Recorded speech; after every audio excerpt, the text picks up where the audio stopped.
శేఖర్ కమ్ముల గారు ఇలాగా ఈ కాలేజీ స్టూడెంట్స్ ఆ లవ్ లవ్లీగా ఉండే సినిమాలు తీశారు. ఈ సినిమా కొంచెం సీరియస్ గా ఉన్నట్టుంది.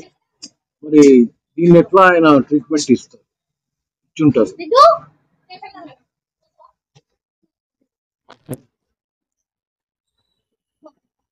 చాలా సంతోషం సార్, మంచి ప్రశ్న అడిగారు. ప్రతి మనిషి ఒకే దాంట్లో ఉండరు.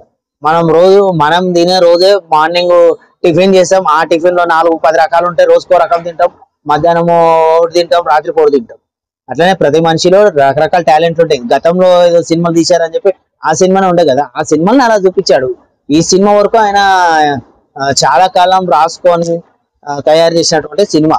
ఖచ్చితంగా డైరెక్టర్ అన్న వాళ్ళు ఒక సినిమాకి అంకితమై శేఖర్ కమ్ముల గారు 100% ఒక సినిమా న్యాయం చేయదలుచుకున్నారు.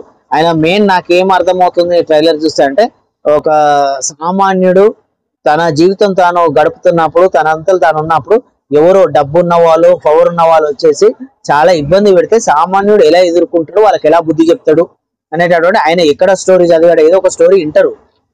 రియల్ గా జరిగింది స్టోరీ చదివి విని చూసిన తర్వాత ఆ దానిని తెరకెక్కించే విధానంలో వీళ్ళు ఎలా పెట్టాలి, ఎలా చేయాలి అనేటటువంటిది ఆలోచన చేయడం జరుగుతుంది. రేపు సినిమా చూసిన తర్వాత ఖచ్చితంగా నేను శేఖర్ కమ్ముల గారు ఏం ప్లాన్ చేశారు, ఎలా చేశారు, ఎటువంటి కథ ఎంచుకున్నారు ఏందనేది సినిమా చూసినాక చెప్తాను. బాయ్.